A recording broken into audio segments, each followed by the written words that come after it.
भर्गो देवस्य धीमहि धियो यो नः प्रचोदयात्।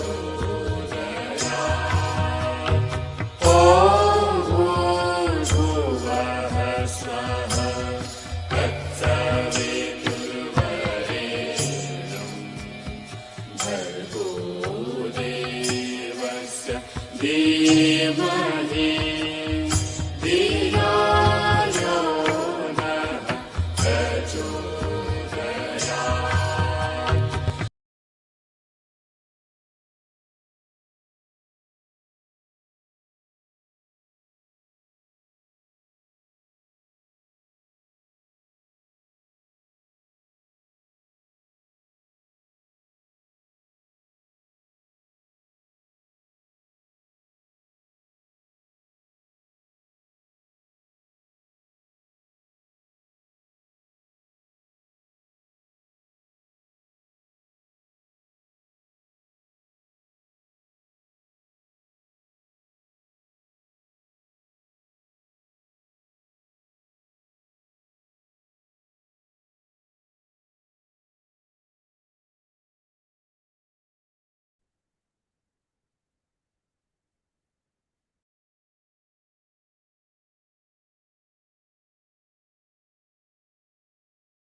પરમ પૂજ્ય ગુરુદેવ, પરમ વંદનીય માતાજીની સૂક્ષ્મ ઉપસ્થિતિમાં આવો ઘડી સંસ્કારવાન પેઢી ગુજરાત આપ સૌનું હાર્દિક સ્વાગત કરે છે.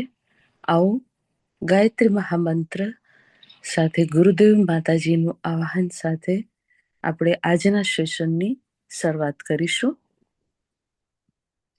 ઓમ ભૂર્ભુવઃ સ્વાહા તત્સવિતુર્વરેણ્યં ભર્ગો દેવસ્ય ધીમહિ ધિયો યો નઃ પ્રચોદયાत्.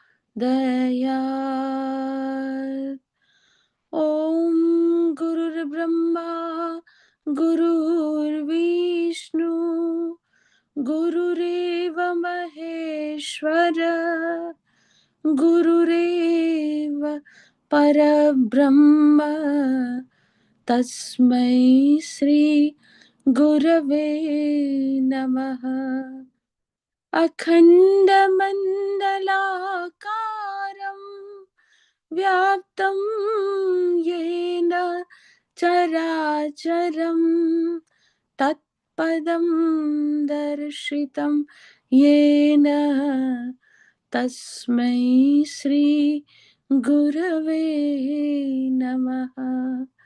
मातृवत् लालयित्री च पितृवत् मार्गदर्शिका नमोस्तु गुरुसत्तायै श्रद्धा प्रज्ञायुता चया. ओम श्री गुरवे नमः. आवाहयामि स्थापयामि ध्यायामि ततो नमस्कारं करोमि.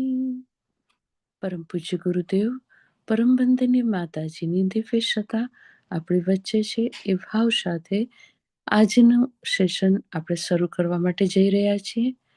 આજનો દિવસ આપણા માટે સૌભાગ્યશાળી છે, કારણ કે હવે નિયમિત રીતે શુક્રવાર અને શનિવાર બંને દિવસ આપણને પરમ આદરણીય સ્વામી પ્રદીપ્તાનંદ સરસ્વતીજી દ્વારા ભગવદ્ ગીતા ઉપર વિશેષ માર્ગદર્શન પ્રાપ્ત થશે.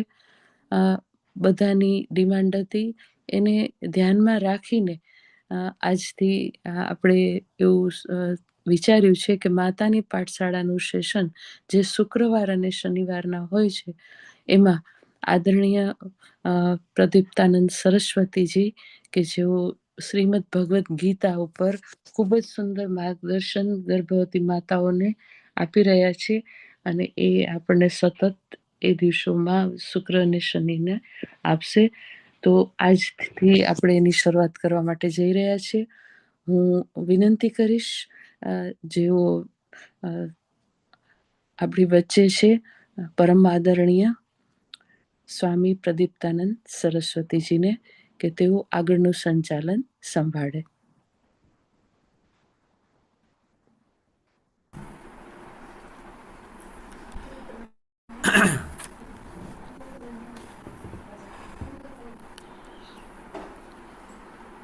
હરિઓમ બધાને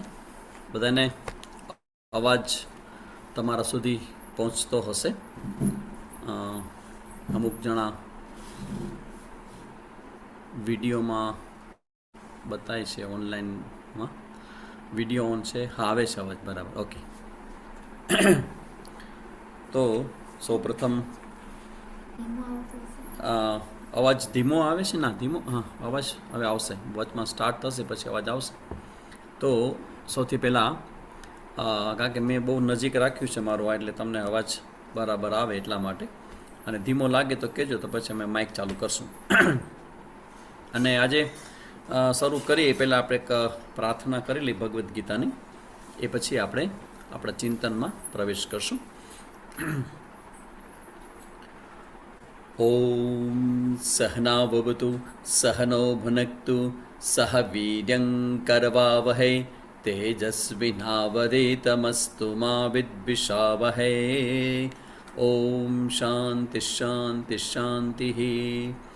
ઓમ પાર્થાય પ્રતિબોધિતાં ભગવતા નારાયણેન સ્વયં વ્યાસેન ગ્રથિતાં પુરાણમુનિના मध्ये महाभारतम् अद्वैतामृतवर्षिणीं भगवतीम् अष्टादशाध्यायिनीम् अम्ब त्वामनुसन्दधामि भगवद्गीते भवद्वेषिणीं यं ब्रह्मा वरुणेन्द्ररुद्रमरुतः स्तन्वन्ति दिव्यैस्तवैः वेदैः साङ्गपदक्रमोपनिषदैः गायन्ति यं सामगाः ध्यानावस्थिततद्गतेन मनसा पश्यन्ति यं योगिनः यस्यान्तं न विदुस्सुरासुरगणाः देवाय तस्मै नमः.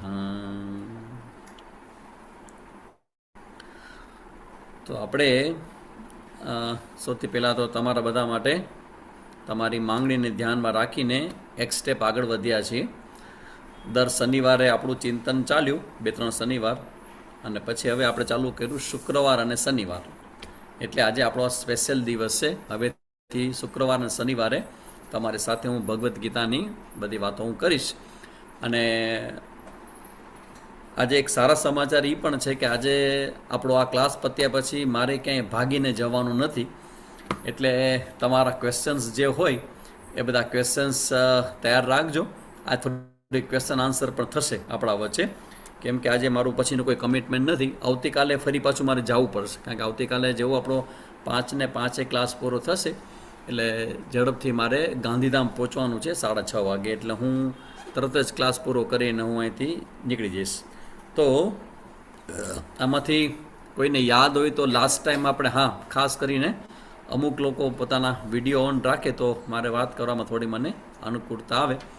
તો કારણ કે હવે તમને ખબર છે કે સ્વામીજી છે એ માત્ર પ્રવચન કરીને તમે સાંભળો એના કરતાં બેટર છે કે તમે પણ આ પ્રોસેસમાં જોડાઓ. તો તમારો એક્ટિવ રોલની અપેક્ષા મને રહેશે. એટલે કાં તમે એમાં કંઈક લખ્યો, તમારો ક્વેશ્ચન્સ આમાં આવશે તો હું વાંચતો જઈશ આ સાથે સાથે. અને અમુક પ્રશ્ન કરું ત્યારે ખાસ તમારો રિસ્પોન્સ મને જોશે. એટલે તમારા નોટ પેન તમારી સાથે હશે, ભગવદ્ ગીતાનું પુસ્તક પણ તમારી સાથે હશે. અને હવે આપણે ચિંતનમાં આગળ વધીએ. એટલે સૌથી પહેલી બીજો અધ્યાયનો 49મો શ્લોક આવ્યા છે. વાહ બિનલબેન, પરફેક્ટ, એક્ઝેક્ટ રાઈટ. 39મો શ્લોક છે. એટલે હું એટલા માટે પૂછું કે મને ખ્યાલ આવે કે મને સાંભળનારા છે એ યાદ રાખે છે કે કેમ, લખીને કે કોઈ પણ રીતે. કારણ કે આ બધી જે વાત કરું છું એ બહુ જ દિવ્ય વાતો છે બધી, અને ભગવાનના શબ્દો છે એ હું તમને સંભળાવું છું. આ શબ્દો કે મારા તો છે નહીં, જે છે એ ભગવાન શ્રી કૃષ્ણએ ગાયેલું ગીત છે, એની વાંસળી છે, અને એમાંથી આવેલું જ્ઞાન છે એ તમારા સુધી અને તમારા કુખમાં જે મારા ભારતનું ભવિષ્ય નો વિસ્તાર થઈ રહ્યો છે એ આવ્યું છે, એમને ધ્યાનમાં રાખીને આખું આપણે આયોજન કરી રહ્યા છીએ. તો હવે ચર્ચા બહુ ઇન્ટરેસ્ટિંગ શરૂ થાય છે. આની પહેલાં મેં વાત કરી હતી કે ભગવદ્ ગીતામાં ઉપદેશ કે જ્ઞાનની શરૂઆત છે ને એ ભગવદ્ ગીતાના બીજા અધ્યાયના 11મા શ્લોકથી શરૂ થાય. અર્જુન જ્યારે એમ કે શિષ્યસ્તે હમ સાધિમામ ત્વામ પ્રપન્નમ, હું તારો શિષ્ય છું, એવું જ્યારે અર્જુને એક્સેપ્ટ કર્યું એ પછી ભગવાને આ જ્ઞાનનો વરસાદ વરસાવ્યો. અને બીજા અધ્યાયના 11મા શ્લોકમાં ભગવાને એનો ઉપદેશ દેવાની શરૂઆત કરી. જે લાસ્ટ ટાઈમ આપણે જોયું હતું, અશોચનન્વશોચસ્તમ પ્રજ્ઞાવાદંશ ભાષસે ગતાસુન ગતાસુંસ નાનું શોચંતી પંડિતા, કે જે વ્યક્તિ જેના પ્રાણ ચાલ્યા ગયા છે અને જેના પ્રાણ છે એ બંને વ્યક્તિ માટે જે શોક કરતો નથી એને સાચા અર્થમાં જ્ઞાની કહેવાય. પણ તું વાતો પંડિતની કરસ અને તારો લોજિક અને તર્ક આપસ અને તું તો શોક કરવા બેઠો છે. એટલે અમારે કેવું ફિલોસોફીમાં જે અમે ભણતા ને ત્યારે મેં વાત કરી હતી કે અમારે ત્યાં વેસ્ટર્ન ફિલોસોફર્સ જે બધા ભણવામાં આવે એમાં સોક્રેટિસ નામનો ચિંતક અમારે હવે ભણવામાં આવતા. તો એમાં એમનું જે સ્ટેટમેન્ટ હતું કે વર્ચ્યુ ઇઝ નોલેજ, તમારું જે સદગુણ છે એ જ્ઞાન છે. એટલે કે તમારી અંદર ધારો કે આ જ્ઞાન હોય અને એ તમારા જીવનમાં ન હોય તો તમારી પાસે ઇન્ફોર્મેશન સાચી છે પણ નોલેજ ન કહેવાય એને. એટલા માટે નહીં કે એમાં નિષ્ઠા નથી. જ્ઞાન તો એવું છે કે કોકને દેવાય કામ આવે, કોકને કહેવાય કામ આવે, પણ જે બોલનાર છે, જે કહેનાર છે એ વ્યક્તિ એ જ્ઞાન સાથે જીવે છે કે નહીં એ ઇમ્પોર્ટન્ટ, એ મહત્વની વસ્તુ છે. એટલે અહીંયા ભગવાને એ શ્લોકથી શરૂ કરી અને પછી આપણે જોયું કે ભગવાને પાંચ છ આત્માના લક્ષણો ચર્ચા લાસ્ટ ટાઈમ આપણે કરી હતી કે આને આત્મા કહેવાય. જે મેં તમને કીધું કે તમારા જીવનમાં કદાચ પહેલી ઘટના હશે કે તમને તમારા અસ્તિત્વ વિશે, તમારા હોવાપણા વિશેનું જે જ્ઞાન છે જે ભગવદ્ ગીતામાં આપ્યું છે એની ચર્ચા આપણે કરી હતી. આત્મા નિત્ય છે, આત્મા સત્ય છે, આત્મા સર્વગત છે, બધી જગ્યાએ છે, અને અપ્રમેય છે. એટલે કે ક્યારેય ઓબ્જેક્ટિફાય થાય એવો નથી. પછી અકર્તા અને અભોક્તા છે અને નિર્વિકાર છે. આ નવા આવ્યા છે બધા ગભરાઈ જશે કે આટલા બધા આત્માના લક્ષણો, પણ લાસ્ટ ટાઈમ અમે બધું જોઈ ગયા છે. આ તો જસ્ટ હું પાછું સિંહાવલોકન, કોઈ પણ ક્લાસ લેવો હોય તો સિંહાવલોકન પેલા શું થઈ ગયું એની ચર્ચા કરવામાં આવે તો એ બધું આપણે જોયું હતું ને. હવે આપણે એક ભગવદ્ ગીતાનો કેન્દ્રીય વિચાર જે છે, કેન્દ્રીય જે અમારો જેને કહેવાય ને કે એવો વિષય કે જેને કારણે ભગવદ્ ગીતા આટલી બધી લોકોમાં લોકપ્રિય થઈ છે, ભગવાનના મુખે ગવાયેલી એ તો છે જ, પણ એનો જે સબ્જેક્ટ મેટર છે ને એ હવે શરૂ થાય છે. અને સબ્જેક્ટ મેટરનું નામ છે કર્મયોગ. હા પ્રશ્ન, હા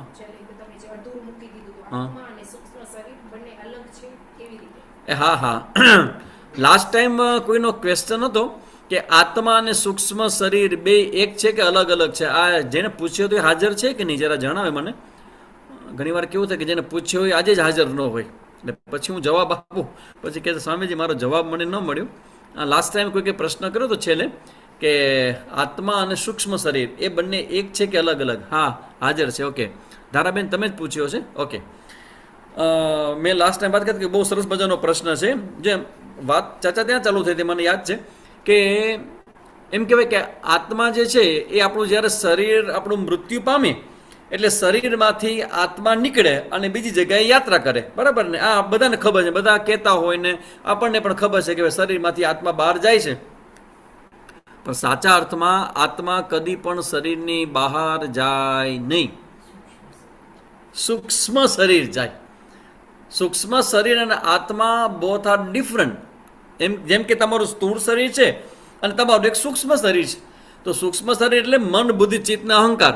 હવે જ્યારે મૃત્યુની ઘટના થાય ત્યારે સ્થૂળ શરીરમાં રહેલું સૂક્ષ્મ શરીર છે એ આપણા 9 દ્વાર છે, એમાંથી કોઈ પણ એક દ્વારમાંથી એ સૂક્ષ્મ શરીર બહાર જાય. સૂક્ષ્મ શરીર એટલે મન, બુદ્ધિ, ચિત્ત ને અહંકાર.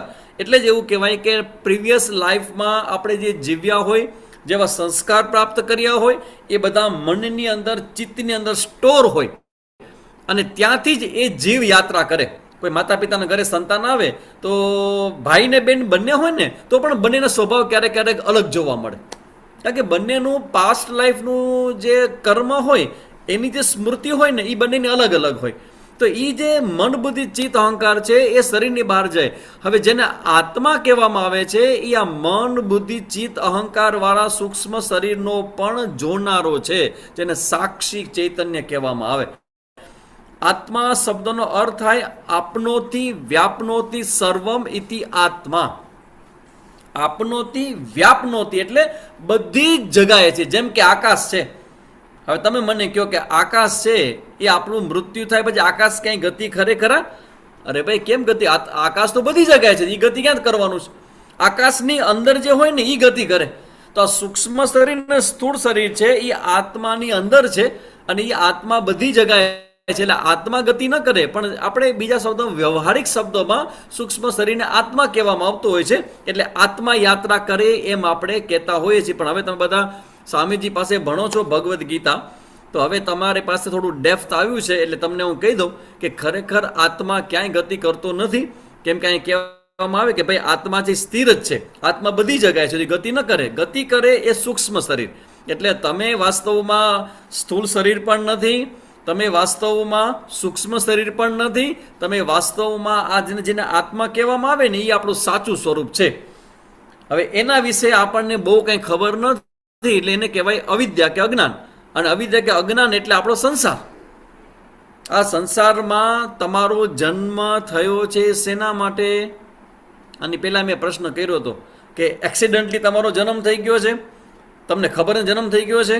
તમારા જન્મ થવાનું મૂળભૂત કારણ શું? પેલા મેં પૂછ્યું તમને બધાને, મને કહેજો તમારા બધાનો જન્મ કચરા પોતા કરવા થયો છે? હા કે ના? કચરા પોતા કરવા કરો ભલે છો, એના માટે થયો નથી. અચ્છા, પૈસા કમાવા માટે તમારો જન્મ થયો છે?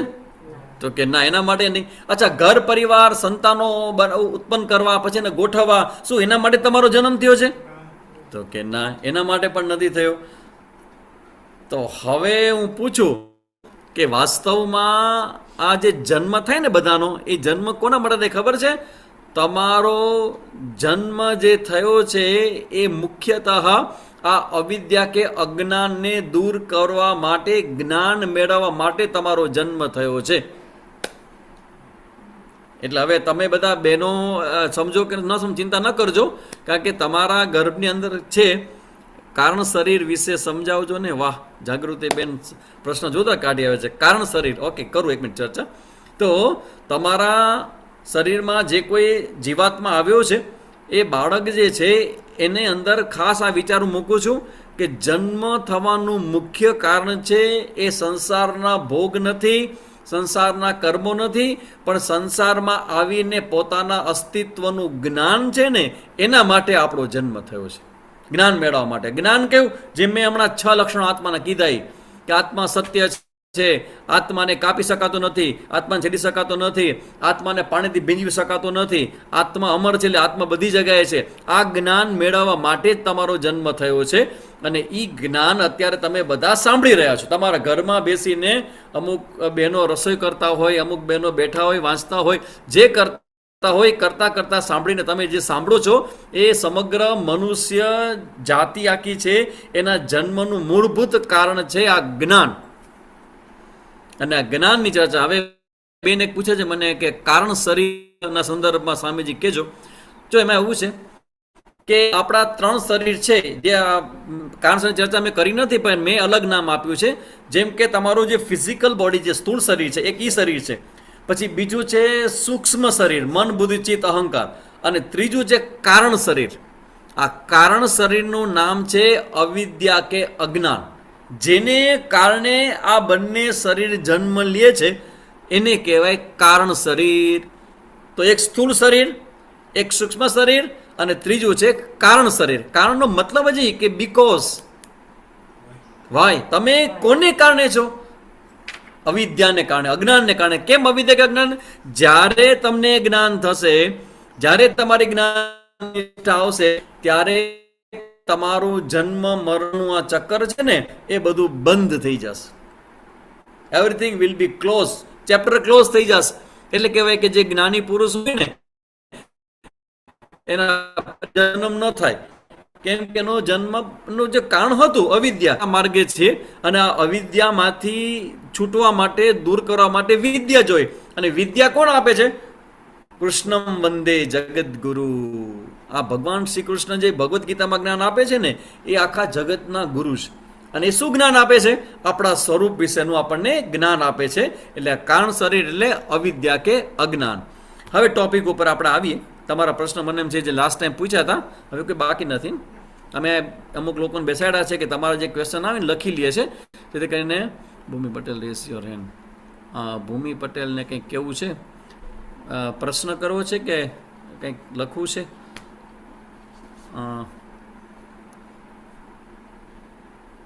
અચ્છા, એમ જ હાથ ઊંચો થઈ ગયો છે. ઓકે, કારણ કે તમે જ્યારે હાથ ઊંચો કરો ને આમાં આવે રાઇઝ યોર હેન્ડ, તેનો મતલબ એવો છે કે તમારે કંઈક કહેવું છે કે વાતચીત કરવી છે, તમારે કંઈક બોલવું છે. તો પછી આયોજક હોય એ તમારા માઇકને ઓપન કરે, પણ કદાચ ભૂલથી થઈ ગયું હશે તો બેટર છે કે તમે કંઈક ટાઈપ કરો ને આમાં મને દેખાશે, વાંચી શકીશ, તો હું તમારા પ્રશ્નને લઈ લઈશ. હવે આપણે જે ટોપિક જે ચર્ચા કરવાની છે કે કર્મયોગ કોને કહેવાય. કર્મયોગની શરૂઆત જે છે એ ભગવદ્ ગીતામાં બીજા અધ્યાયનો 39મા શ્લોકથી કર્મયોગની શરૂઆત, ઓપનિંગ સ્ટેટમેન્ટ ભગવાન કરે છે. બીજા અધ્યાયનો 39મો શ્લોક. અને શ્લોક કયો છે જરા સાંભળો, ગીતાજી સાંભળવા જેવા પણ છે. તો એસા તે વિહિતા સાંખ્યે બુદ્ધિર્યોગે ત્વિમામ શૃણુ બુદ્ધ્યા યુક્તો યયા પાર્થ કર્મબંધમ પ્રહાસ્યસી. હે અર્જુન, હવે ભગવાને આ અર્જુનને બધી જ્ઞાનની વાતો કરી. આત્મા આમ છે ને આત્મા તેમ છે ને આત્માનો જન્મ નથી, એનો મૃત્યુ નથી ને એ બધી મોટી મોટી ભગવાન વાતો કરી. પણ કદાચ અર્જુનના મોઢા ઉપર ખબર પડી ભગવાનને કે હું કહું છું, પણ અર્જુન કદાચ આ વાતને હજી પકડી શકતો નથી. એટલે આનું ટીચર આને કહેવાય. એટલે હું તમને આ થતો છે ક્વેશ્ચન કે વારે ઘડીએ સ્વામીજી વિડીયો ઓન શું કામ કરાવે છે? કારણ કે જ્યારે સાંભળનાર હોય, શિષ્ય હોય, એના ચહેરા તરફ કોઈ ટીચર જોવે ને તો સમજાય કે એને સમજાય છે કે ઉપરથી ટપ્પો પડ્યા વગર જાય છે. એટલે અર્જુનને ભગવાને જ્યારે જોયું કે ભાઈ અર્જુનને આવડી બધી વાતો કરી, કદાચ અર્જુનને માથું ખંજવાડ્યું છે કે ભગવાન આવડી બધી મોટી વાતો તમે આત્માની વાત કરો ને યુદ્ધના મેદાનમાં મને ક્યાં બધી ખબર પડવાની છે. એટલે ભગવાન શું કર્યું? ભગવાને ઘેર બદલ્યું અને સીધું ભગવાન હવે જ્ઞાન ઉપરથી આવી ગયા કર્મયોગ ઉપર. કે કર્મયોગ થોડું સિમ્પલ છે, થોડું ઇઝી છે અને બધા સમજી શકે એવું છે. એટલે ભગવાન હવે કર્મયોગ ચર્ચા કરે છે કે એશા તે વિહિતા સાંખ્યે. હવે આ તને જણાવ્યું. સાંખ્ય, સાંખ્ય એટલે જ્ઞાન. હે અર્જુન, મેં તને જ્ઞાનની બધી વાતો કરી. હવે શું છે? તો કે હવે બુદ્ધિ યોગે ત્વિમામ શૃણુ. હવે તું આ કર્મયોગની વાત જાણ. હવે સાંખ્યની વાત મેં તને કરી, હવે યોગે, યોગ એટલે કર્મયોગ, હવે કર્મયોગની વાત તું સાંભળ. અચ્છા, કર્મયોગની ચર્ચા ભગવાન શરૂ કરતા પહેલા શું કરે છે? જો આને કહેવાય ટીચર. કે કાંઈ પણ વાત શરૂ કરતા પહેલા એનું જે રિઝલ્ટ હોય ને, ફળ હોય ને, એ પહેલા તમને કહે, જેથી કરીને શ્રોતાની બુદ્ધિ એમાં લાગે કે કર્મયોગની વાત સાંભળું તો શું ફરક પડવાનો છે, કર્મ તો હું કરું જ છું. એવું નથી. આ કર્મયોગ સામાન્ય નથી. કર્મયોગ શું થશે? તો ભગવાન કહે છે બુદ્ધ્યા યુક્તો યયા પાર્થ. યા એટલે જેના દ્વારા, હે પાર્થ, હે અર્જુન, જેના દ્વારા આ કર્મયોગને તું સમજીશ ને તો કર્મ બંધમ પ્રહાસ્યસી. કર્મના બધા જ પ્રકારના બંધનોમાંથી તું છૂટી જઈશ. ભગવાને આપણને આપણા જીવનમાં સ્વતંત્રતા આપી. શેની ફ્રીડમ આપી છે? ફ્રીડમ ઓવર એક્શન, કર્મની. કર્મ કરવું, કર્મ ન કરવું, કર્મ ભિન્ન રૂપે કરવું, આની પસંદગી ભગવાને આપણને બધાને આપી છે. પણ એ કર્મ તમે કરો છો એમાં તમારી સ્વતંત્રતા છે. એટલે ભગવાન કહે છે કે કર્મ છે એ ક્યારેક ક્યારેક બંધનનું પણ કારણ બને. તમને બાંધી દે, બાઇન્ડ કરે. અને એકવાર કર્મ બંધનનું કારણ બને ને પછી એમાંથી છૂટવા માટે ઘણા ઘણા ઘણા ઘણા ઘણા જન્મો લાગી જાય.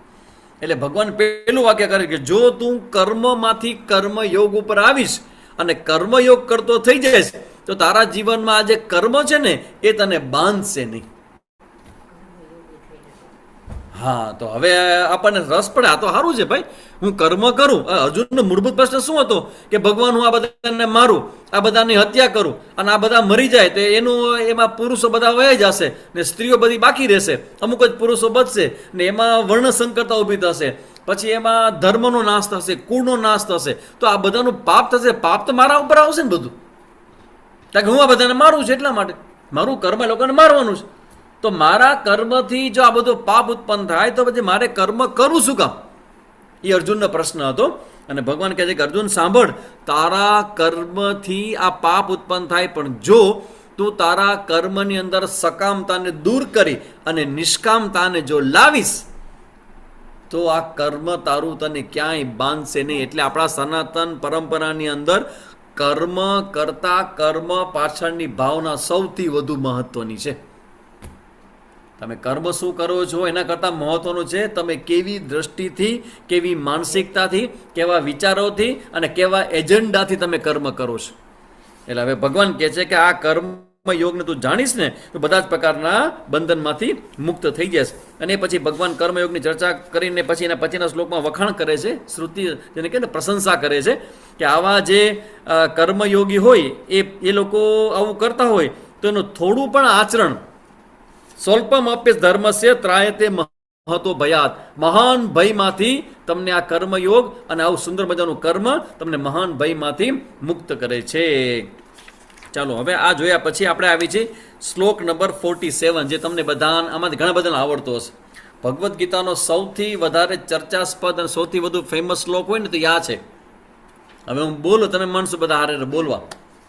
સાંભળજો કયો શ્લોક જોવાનો છે જેના સંદર્ભમાં કર્મયોગની ચર્ચા ભગવાન કરે છે. એ સંદર્ભમાં શ્લોક છે કર્મણ્યેવાધિકારસ્તે મા ફલેષુ કદાચન મા કર્મ ફલ હેતુર્ભૂ મા તે સંગોસ્ત્વ કર્મણી. હે અર્જુન, કર્મણી એવ તવ અધિકાર. હે અર્જુન, તારો કર્મ કરવામાં અધિકાર છે, means freedom. We have freedom over action.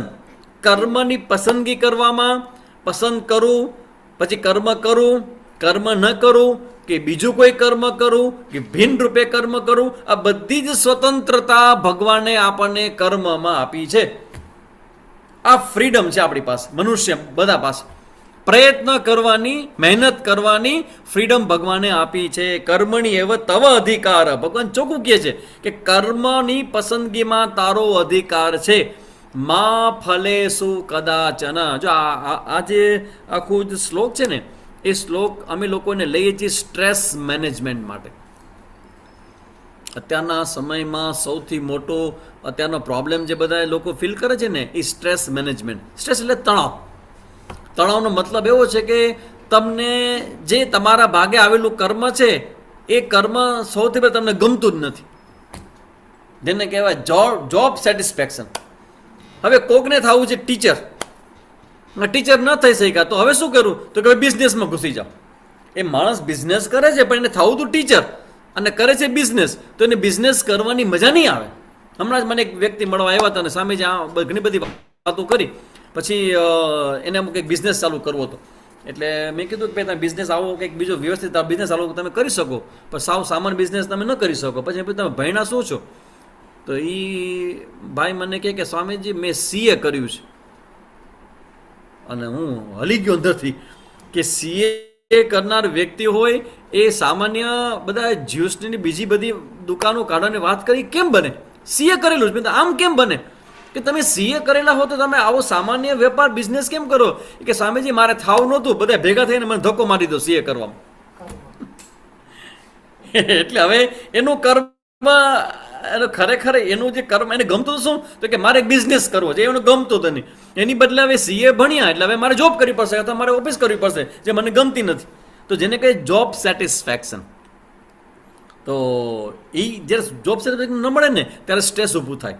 પછી બીજું કે તમે કર્મ ગમે તેટલું કરો, પણ કર્મ કરતી વખતે એનું રિઝલ્ટ તમને જો પૂરતી માત્રામાં ન મળે ને તો કમ્પ્લેન કે ફરિયાદ થાય કે સવારથી લઈને રાત સુધી આટલી મહેનત કરીએ છીએ પણ ફળ તો મારા બેટા અમારા સાહેબ જ ખાઈ જાય છે. બધા અમને ઉપયોગ કરે છે. સવારના 8 વાગ્યામાં ચીચોડામાં ઘૂસીએ છીએ અમે અને સાંજના 8 વાગે અમને છોડે છે, તો અમને પગાર ખાલી 10-15 જણા પોતે લાખ રૂપિયા કમાય છે. આમ કેમ છે? એટલે આવો કમ્પ્લેન થાય. પછી ત્રીજી કમ્પ્લેન કેવી થાય કે રિઝલ્ટ જે મને મળતું નથી અને જેને મોટું રિઝલ્ટ મળે એવું કર્મ મને કરવા મળતું નથી. આ બધા કમ્પ્લેન છે, ફરિયાદ છે. એટલે માણસના જીવનમાં ઇવન તમને પણ બધાને કહું, આમાં કેટલા બધા એવા, મેં તો જોકે સાચું તો નહીં હોય, તમે બધા મને વધારે કહી શકો કે આજકાલ પહેલાંના સમયમાં બહેનો છોકરીઓ ભણતા નહીં, એજ્યુકેશન ઓછું હતું અને પછી ધીમે કરતાં 80s માં 85માં ને ભણવાનું વધ્યું તો બધા જ છોકરીઓ અત્યારે બધી જગ્યાએ ભણવામાં આગળ જ હોય. કારણ કે ફોકસિંગ એના હાથમાં હોય. છોકરાઓ છે એ બધા ચંચળ હોય, તો છોકરીઓ ભણવામાં આગળ હોય. તો ભણે પછી તો CA કરે ને MBBS કરે ને બધું આવું બધું મોટું ભણે અને ભણ્યા પછી એ જ્યારે જોબ કરે ત્યારે એને પૂછવામાં કે તમારે જોબ કરવી છે કે કોકનું ઘર સંભાળવું છે? ગૃહિણી,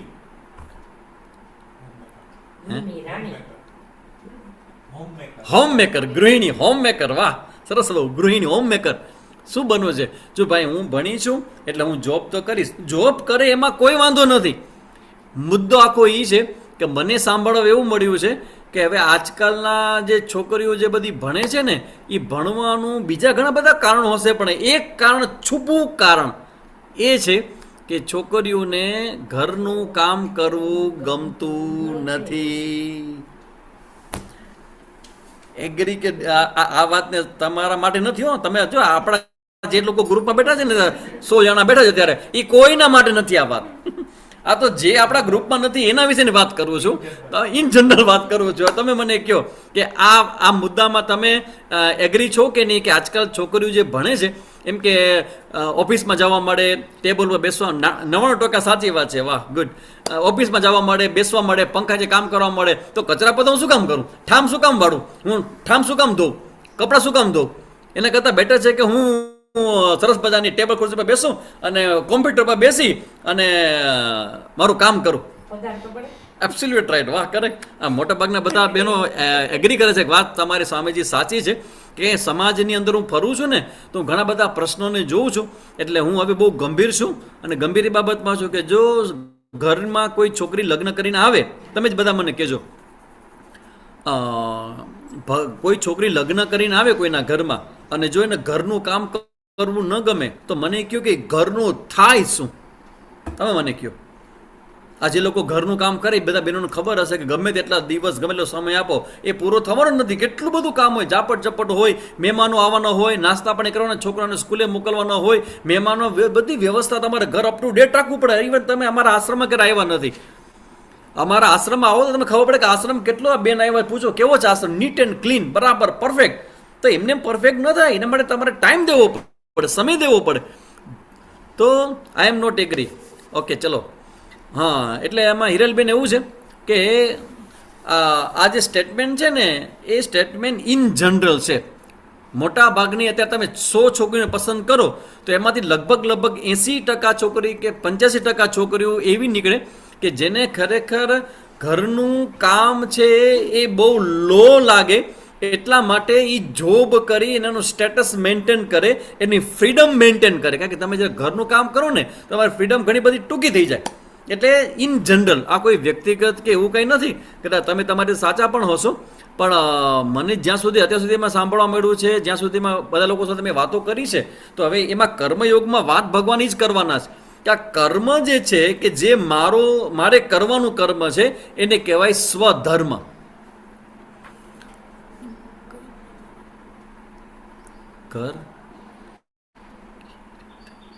હા, તો સ્વધર્મ છે એ મારો સ્વધર્મ મને ન ગમે તો શું કરવાનું? આ હું તમારા બધા માટે પ્રશ્ન છે. ભગવદ્ ગીતામાં ભગવાન કહે છે 47મા શ્લોકમાં કે મને મારું સ્વધર્મ ન ગમે તો શું કરવું મારે? એટલે ભગવાન પહેલો મુદ્દો કરે છે, પહેલા વસ્તુ ક્લિયર થઈ જાઓ કે તમારી ફ્રીડમ કર્મની પસંદગીમાં છે. અને પછીનો જવાબ બહુ જોરદાર છે. મા ફલેસુ કદાચન. ફળને નક્કી કરવામાં તમને કયું ફળ મળશે એ નક્કી કરવામાં તમને ફ્રીડમ નથી. તો પછી ફળ કેવી રીતે તમારા જીવનમાં મળે છે? જેવું કર્મ હશે એવું ફળ મળશે. અને પ્રોબ્લેમ ક્યાં આવે છે કે આપણે જેવું ફળ જોઈએ છે ને એની ઈચ્છા આપણને થાય છે, પણ એના માટે જે કર્મ કરવું પડે ને એના માટે કર્મ કરવા તૈયાર નથી આપણે. તો પછી ફળ કેવી રીતે મળે? જે છોકરીઓ બોર્ડમાં નંબર લઈ આવતા હોય, હોશિયાર હોય, તો એ બધા કેટલી બધી મહેનત કરતા હશે, એ કેટલા બધા પોતાના પ્રોગ્રામો જતા કરતા હશે, એ સ્કીપ કરતા હશે અને સવારના 4 વાગ્યા મોઢેને વાંચતા હશે. તો આટલી બધી મહેનત કરનારા છે તો એને રિઝલ્ટ એવું મળે. તો રિઝલ્ટ તમને જે મળે છે, તમારું જે કર્મનું ફળ મળે છે એ એકોર્ડિંગ ટુ યોર કર્મ, તમારા કર્મ મુજબ તમને કર્મ ફળ મળે છે. હવે આપણે ઈચ્છીએ એટલે કર્મ ફળ ન મળે. કર્મ ફળ જોતું હોય તો એવું પ્રકારના કર્મ તમારે કરવા પડે. બસ આ ભગવાનનું કહેવું એમ છે કે કર્મની પસંદગીમાં તારો અધિકાર છે, ફળ નક્કી કરવામાં તારો અધિકાર નથી. ફળ તો પ્રકૃતિ કે ભગવાન નક્કી કરે. કે હું તમને એક્ઝેક્ટ પૂછું પ્રશ્ન? હા, કર્મ અત્યારની જે જનરેશન છે ને સ્વામીજી, એને માત્ર પ્રત્યક્ષ ફળમાં આવવું છે કે આ કર્મ કર્યું તો આ મને અત્યારે જ મળવું જોઈએ. કોઈક એવા કર્મ હોય કે જે સંચિત હોય, તમે જે કીધું ને. હા, જો હવે બેનનો પ્રશ્ન એક આવ્યો છે, કારણ કે અહીંયા સાંભળવા માટે અમારી સામે બેઠા છે. એનો પ્રશ્ન એવું પૂછે છે કે સ્વામીજી તમે કર્મની વાત કરો છો, અમુક કર્મ એવા છે કે જે ભૌતિક છે, તમને બહાર જ મળી જાય. પણ અમુક ફળ એવા છે કે જે તમારા પ્રારબ્ધમાં કન્વર્ટ થઈ જાય, સૂક્ષ્મ જગતમાં ચાલ્યા જાય. એ કર્મ ફળનું શું? સૂક્ષ્મ ફળ, જેને આપણે સંચિત કહો, એને પ્રારબ્ધ કહો, તો એવા બધા કર્મના ફળ હોય. એટલે કર્મ ફળની બાબતમાં વી આર નોટ ક્લિયર, આપણે સ્પષ્ટ નથી. એટલે હવે ભગવદ્ ગીતાના બીજા અધ્યાયમાં આ તો ઓપનિંગ સ્ટેટમેન્ટ છે. અને હવે બરાબર સમજી લેજો, આના પછી આખી ભગવદ્ ગીતાના બાકીના બધાએ 16 અધ્યાયમાં આ ભગવદ્ ગીતામાં કર્મયોગની ચર્ચા કેન્દ્રમાં રહેવાની છે. તમારા બધા જ પ્રશ્ન સંદર્ભમાં બધા જ જવાબો છે એ ભગવાન પોતે આમાં આપશે કે ભાઈ તમારા કર્મ, જેમ કે પ્રશ્ન આવ્યો કે ભાઈ કર્મ છે તો કર્મ ઘણા એવા કે હું કર્મ કરું ને ફળ મને દેખાય જ નહીં. જેમ કે હું તમને એમ કહું કે તમે ગાયને ઘાસ ખવડાવો ફિઝિકલી, તો શું ફળ મળે? ચલો મને કહો તો. ચલો બધા સાંભળો છો ને મને. આપણે ગાયને નીર નાખીએ, ઘાસ ખવડાવીએ તો શું ફળ મળે? આ કર્મ થયું ઘાસ ખવડાવવાનું. એનાથી ફળ શું મળે? આનંદ મળે. ઓકે, આત્મસંતોષ થાય. ઓકે, જો બધા ઇન્ટરનલ તમે બધા રિઝલ્ટ મને કહો છો. અચ્છા, ફળ કહો છો આત્મસંતોષ. હા, પુણ્ય મળે. વંદનાબેન જેઠાણી કહે છે કે પુણ્ય મળે. કરેક્ટ. ચાલો હવે હું પ્રશ્ન કરું કે ગાયને મનને શાંતિ મળે, ગાયને નીણ નાખીએ આપણે, ગાયને ખવડાવીએ તો એનાથી પુણ્ય મળે એવું બધા કહેતા હોય ને. એકાદશીના દિવસે બધા ગાયને ખવડાવે ઘાસ. ગાયને ભલે આફરો થઈ જાય, બધા ભેગા થઈને ગાયને ઘાસ ખવડાવે. ગાયને ભલે આફરો થાય પણ મને પુણ્ય મળી જશે. અરે ભલા માળા, પુણ્યને જોયું છે ખરા? આમાંથી કોઈ મને કહે કે તમે પુણ્ય, કારણ કે પુણ્ય કોઈ આ મારા હાથમાં શું છે તમને ખબર પડે? શું છે? માઉસ છે, આ તમને દેખાય છે. તો પુણ્ય દેખાય ખરા? પુણ્ય દેખાય નહીં. પુણ્ય તમારા એકાઉન્ટમાં જમા થાય. અચ્છા, હવે મને કહો કે તમે ગાયને ખવડાવ્યું અત્યારે, બરાબર, અને પુણ્ય ઉત્પન્ન થયું, તો ફિઝિકલી ગાયને ઘાસ ખાધું એટલે ગાયનો સંતોષ દેખાડો, તમારે મનને શાંતિ થઈ, તમને આત્મસંતોષ થયો, એ બધું બરાબર છે. પણ ગાયને ઘાસ ખવડાવવાથી જે ઉત્પન્ન થયું પુણ્ય, એ તમારા ખાતામાં જમા થયું. હવે એનક્લોઝ ક્યારે થશે? એ ખાતામાંથી બહાર ક્યારે આવતા? રિઝલ્ટ ક્યારે આપશે? કયા પ્રકારનું આપશે? ખબર તમને? એ ખબર નથી. એ આપણા હાથમાં નથી. જો ભગવાન મેં આ ગાયને ઘાસ ખવડાવ્યું છે તો કાલ સાંજના મારી મીટિંગ છે ને એમાં મારી વાત ઓકે થઈ જવી જોઈએ. ભગવાન કહે છે એમ ન થયો ભાઈ, તારું પુણ્ય સાચું તારા ખાતામાં જમા થઈ ગયું, પણ એનો મતલબ એવો નથી કે તને આજે નાજે મળી જાય. જેમાં બેને વાત કરી કે આજે કરેલું કર્મ હોઈ શકે તમને કેટલા જન્મ પછી તમને રિઝલ્ટ આપે. એટલે એ તમારું જે કર્મ છે, કર્મનું ફળ છે, એનું કનેક્શન છે ને એ આપણા હાથમાં નથી. આપણા હાથમાં પ્રયત્ન છે, કર્મ છે, ગમે તે સ્વરૂપે મળે. કરેક્ટ, સાચી વાત છે વંદનાબેન, સાચી વાત છે કે પુણ્યનું રિઝલ્ટ છે ને એ કોઈ પણ સ્વરૂપમાં મળે. જરૂરી નથી કે આપણે જે ઈચ્છતા હોય એમાં જ મળે. પુણ્યનું રિઝલ્ટ તો કોઈ પણ, તમે કોઈ જગ્યાએ બહાર ફરવા ગયો, તમે જોરદાર સરસ મજાનું ખાવાનું મળે, તો એ જે જમવા તમને મળ્યું છે એ કેવી રીતે મળ્યું છે? તમારા પુણ્યના ફળ સ્વરૂપે. તો પાપ પણ હોય કે ગાડીમાં નીકળાવો અને ટાણે તમારું પંચર પડે, ગાડી અટકી દે તમારી, તો શું કરશો? તો પાપ અને પુણ્ય દેખાતા નથી, પણ એ આ જન્મમાં કે કોઈ જન્મમાં ખરાબ સમય પણ મળે. ગીતામાં કીધું છે કર્મ કર ફળની આશા. હા, જો હવે મારે તમારા સાથે થોડી ચર્ચા સારી રીતે કરવી પડશે. મારે મુદ્દો જે જોતો હતો એ તમારીમાંથી આવી ગયો છે. હવે જે આમાં બેને લખ્યું છે આમાં ભગવદ્ ગીતામાં કીધું છે કર્મ કર ફળની ઈચ્છા ન રાખ. એટલે હવે મારો પ્રશ્ન તમારા બધા માટે છે આ સંદર્ભમાં પૂછવાનો કે તમે ઘણી જગ્યાએ સાંભળ્યું છે આશા નો રાખ. સોનલબેને પૂછ્યું છે, તો હવે હું તમને બધાને પ્રશ્ન કરું કારણ કે બહુ ઇન જનરલ ચર્ચા છે. હવે તમારે બધે જવાબ આપવાનો છે. શું કોઈ પણ વ્યક્તિ કોઈ પણ કર્મ કરે તો એને ફળની આશા હોય કે નહીં? આ મારો ક્વેશ્ચન છે. ફળની આશા વગર ક્યારેય કોઈ વ્યક્તિ કોઈ પણ પ્રકારનું કર્મ કરી શકે ખરા?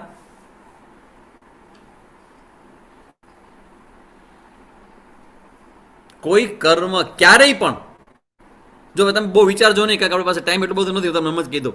હું એમ એક્ઝામ્પલ આપું, જેમ કે ભગવદ્ ગીતામાં ભગવાન કૃષ્ણ અર્જુનને ભણાવે છે, સમજાવે છે, બરાબર?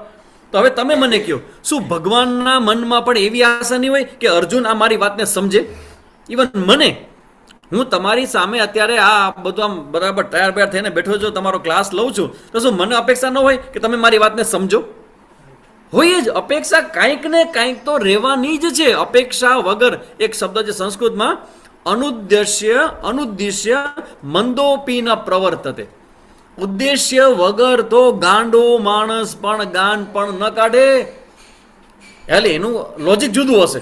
કેળું તમે આપો તો એ છાલ ખોલે ને છાલ છે એ ખાઈ જાય ને કેળું નાખી દે. હવે એનું પોતાનું લોજિક છે, બસ આમ જ કરાય. તો દરેક કોઈ પણ કર્મ કરે ને કર્મ પાછળની આશા તો હોય. ઇવન હું તમારી સાથે વાત કરું છું તો મને આશા છે, ઇવન તમને આશા. તમે પ્રશ્ન કરો તો તમને આશા કે સ્વામીજી અમને જવાબ આપે. આ જગતમાં જો કૃષ્ણ ભગવાન પણ આશા વગર અર્જુનને સમજાવી શકતા ન હોય તો કોઈ પણ વ્યક્તિ કેમ આશા વગર કામ કરી શકે? કર્મ કરવાની વાત ભગવાને કરી છે ને આ શ્લોકમાં ક્યાંય આશા ન રાખ એવું કીધું નથી. તો શું આ શ્લોક ખોટો? કર્મ કરવું જોઈએ, હે? કર્મ કરવું જોઈએ, પણ કેવું ફળ મળે ને એની આશા ન રાખવી જોઈએ. હા, જો એમાં એવું છે કે તમે જ્યારે કર્મ કરતા હો ને ત્યારે કર્મ ફળ પ્રત્યેની તમારી આશા સ્વાભાવિક રીતે બંધાઈ જાય. જેમ કે હું અત્યારે કર્મ કરું અને કોઈ આશા જ ન રાખું કોઈ પ્રકારનું, જેને જે થવું એ થાય, તો પછી મારા કર્મની અંદર ભલીવાર નહીં હોય. તમારું ફોકસ અને ઉત્સાહસભર એ કર્મ ત્યારે જ થાય કે જ્યારે એની અંદર તમારી કોઈ ને કોઈ પ્રકારની આશા ક્લિયર હોય કે આ કર્મ કરવાથી આ મને મળશે. બરાબર? એટલે સમજી લેજો કે આશા વગર તો થાય નહીં. હવે જો આખો શ્લોક જે જેના સંદર્ભમાં કહેવામાં આવે છે કે કર્મ કર અને ફળની આશા ન રાખ. હવે હું તમારી સામે આ શ્લોક બોલું છું, મને બતાવજો કે આમાં આશા ન રાખ એવો કોઈ અર્થ છે ખરા? સાંભળજો. કર્મણી એવ તવ અધિકારઃ મા ફલેસુ કદાચન.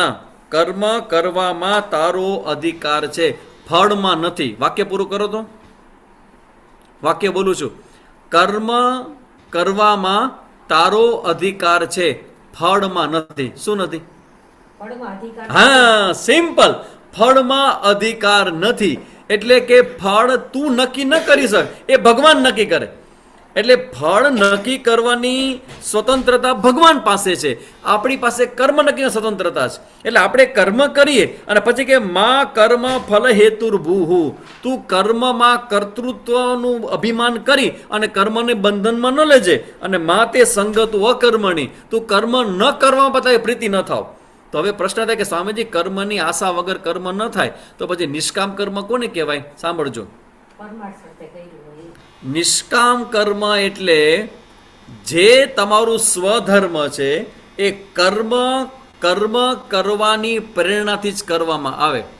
એમાં ભાઈ જરા ઊભા થઈ અને ત્યાં સ્વિચ, છેલ્લી સ્વિચ છે એ બંધ કરી દો. લાસ્ટ આઈ. હા, અને આમાં ઓકે ફૂલ છે, વાંધો નથી. કર્મ કરતી વખતે કર્મ હું કરું, પણ રિઝલ્ટ જે છે ને એ રિઝલ્ટ ઉપર મારું કર્મને હું આધારિત ન માનું.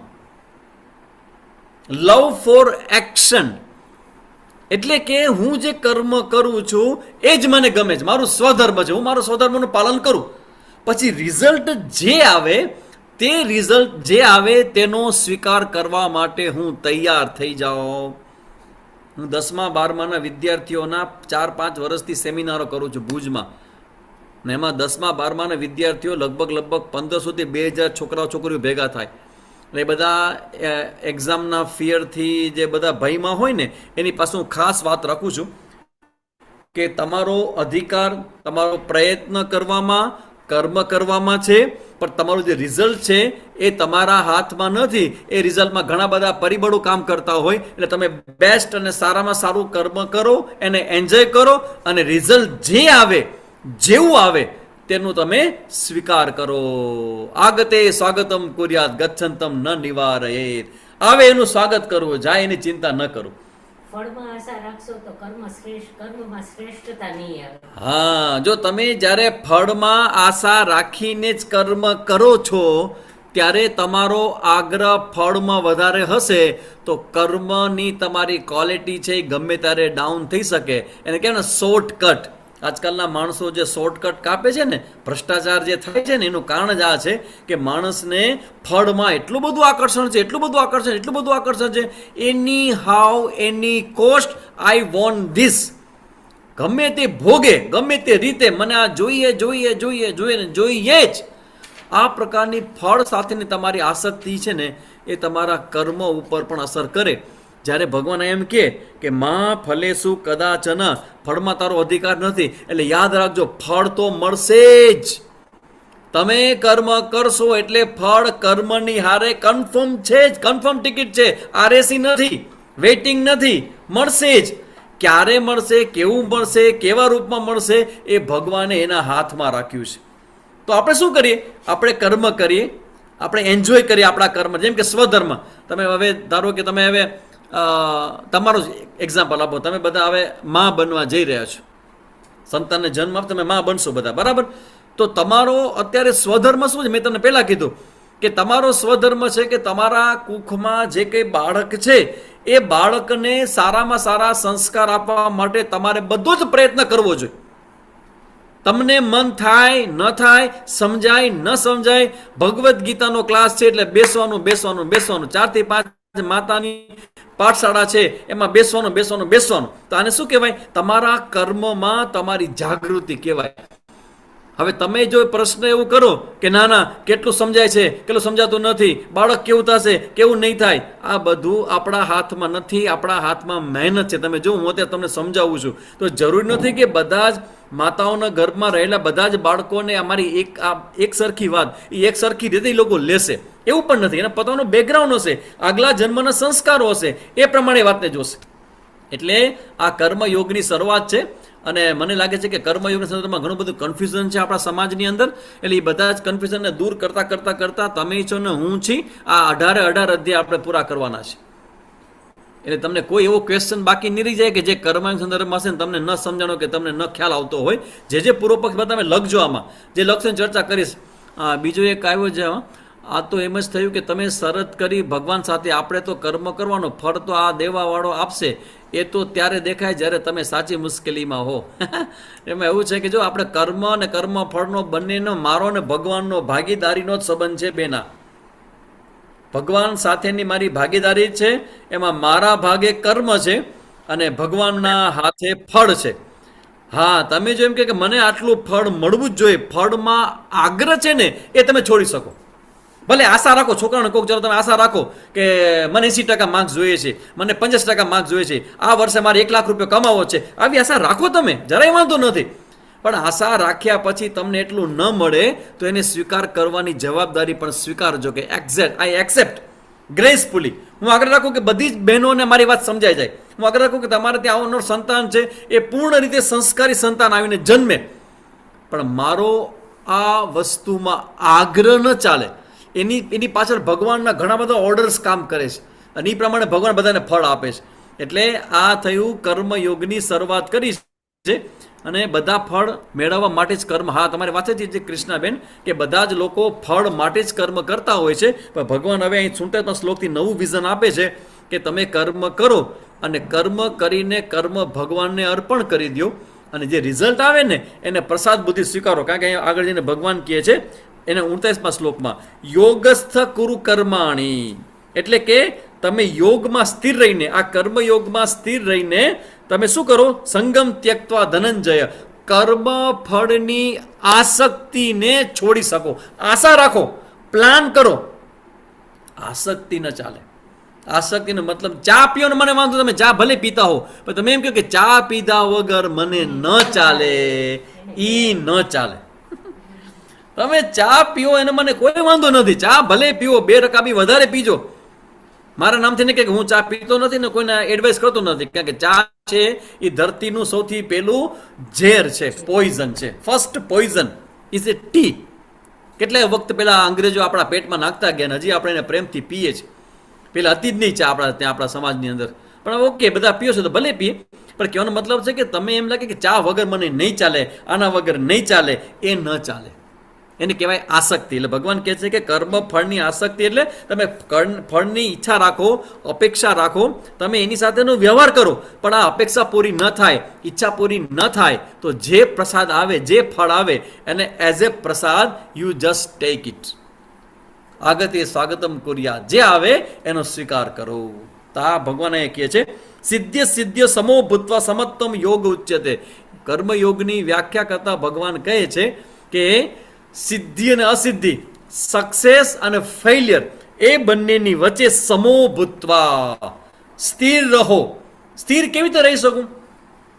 મેં ઇન્ટરવ્યુ આપ્યું હોય અને મને એમ હોય કે હું ઇન્ટરવ્યુ પાસ જ થઈ જઈશ, હું બ્રિલિયન્ટ હોઉં, મારી પાસે નોલેજ હોય, એક્સપ્લેનેશન પાવર હોય, મારું પેપર, રિટર્ન પેપર સારું ગયું હોય, અને ઓરલ મારો ઇન્ટરવ્યુ હોય, અને બધા મારા કલીગ પણ કહેતા કે તમે તો ઇન્ટરવ્યુમાં પાસ થઈ જ જવાના છો, તો મને મનમાં નથી કે હું પાસ થઈ જાઉં, હોય જ કે હું પાસ થઈ જાઉં ઇન્ટરવ્યુમાં. અને પછી રિઝલ્ટ આવે, ધડાકો થાય કે 12માંથી 4 લેવાનો હોય અને આપણે એ 4માંથી ન હોય. હવે એ વિચાર કરો કેવી વીજળી પડે, આકાશમાંથી જેમ વીજળી પડે ને, અરે હું તો આ 12માંથી મારું નામ ન આવ્યું ઇન્ટરવ્યુની અંદર, હું તો થઈ જ જવાનો હતો, બધા કહેતા થઈ જવાનો છું, મારી પાસે નોલેજ છે, તો કેમ ના આવ્યો? ના આવે તો ના આવે. જો એનો સ્વીકાર કરી લો તો હોઈ શકે કે ભગવાન મને બીજી જગ્યાએ, શ્રેષ્ઠ જગ્યાએ લઈ જવા માંગતા હશે. આને કહેવાય કર્મયોગ.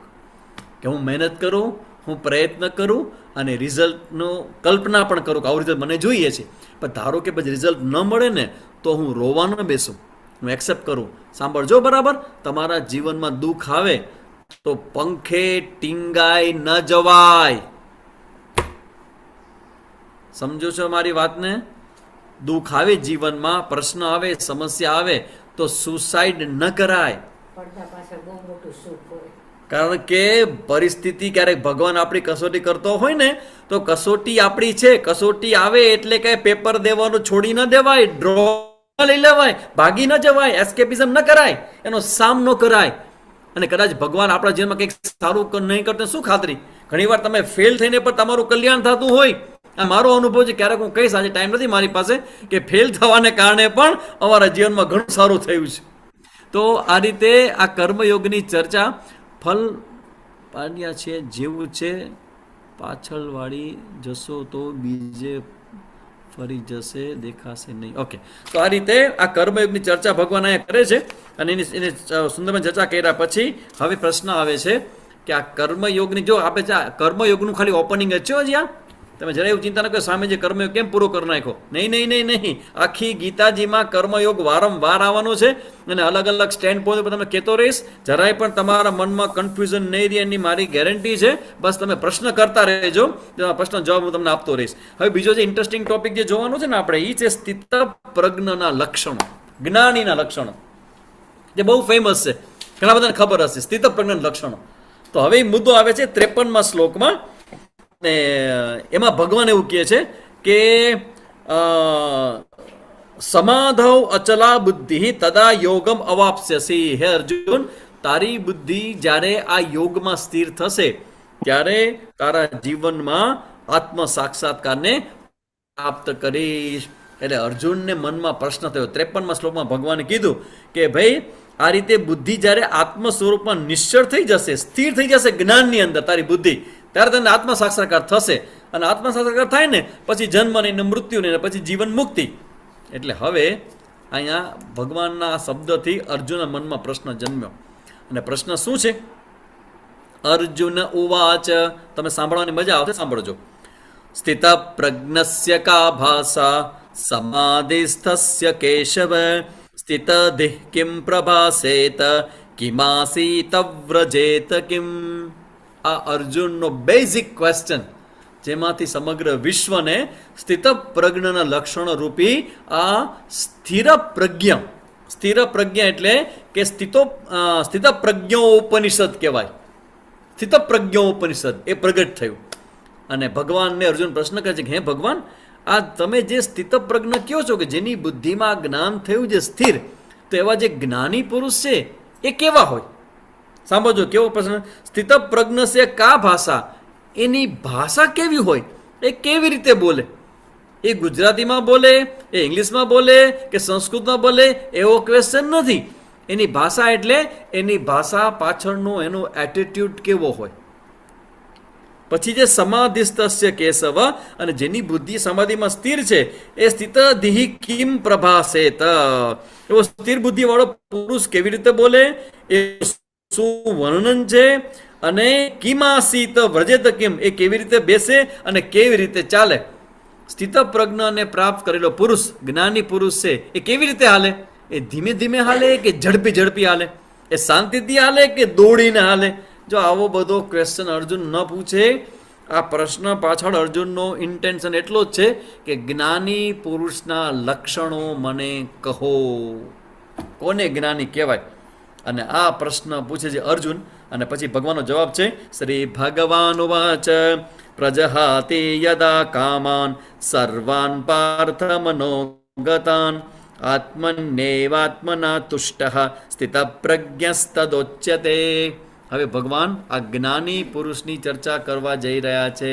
અચ્છા, જ્ઞાની એટલે કોણ? મેં તમને હમણાં પહેલાં સમજાવ્યું કે તમારા બધાનો જન્મ શેના માટે થયો છે? આ જ્ઞાન મેળવવા માટે. તો એ જ્ઞાન શેના વિશેનું જ્ઞાન છે? પોતાના હું વિશેનું, આત્મા વિશેનું જ્ઞાન છે. તો આત્મા વિશેનું જે કંઈ જ્ઞાન છે એ જ્ઞાનમાં જે વ્યક્તિ સ્થિર છે, તો એમાં બે વસ્તુ છે. એક જ્ઞાન કેવું છે? ઇન્ફોર્મેટિવ છે, ઇન્ફોર્મેશન, માહિતી. અરે જ્ઞાનીને કોઈ દી આમ થાય નહીં, જ્ઞાની કોઈ દી સુખ ન થાય, જ્ઞાની કોઈ દી દુઃખ ન થાય, બધામાં સમાન રહે. આને કહેવાય ઇન્ફોર્મેટિવ નોલેજ. એમ એક મંદિરના એક ભાઈ બેઠા હતા, પૂજારી હતા અને ભગવદ્ ગીતાના જાણકાર હતા. એટલે ગીતાજીનું જ્ઞાન બધાને આપે. અને એ મહારાજ પાસે એક ગામડાનો માણસ, એ જ ગામડાનો રોતો આવ્યો. એ કે એટલે મહારાજ કે શું થયું, કેમ તું રો, શું થયું? તો કે મહારાજ બહુ મોટું દુઃખ આવી પડ્યું. કે શેનું દુઃખ આવી પડ્યું છે? અરે મહારાજ, મારું જે ઘેટું હતું ને, આટલા બધા મારી પાસે 55 ઘેટા છે, એમાંથી એક ઘેટું મારું ચોરાઈ ગયું, કોઈક લઈ ગયું.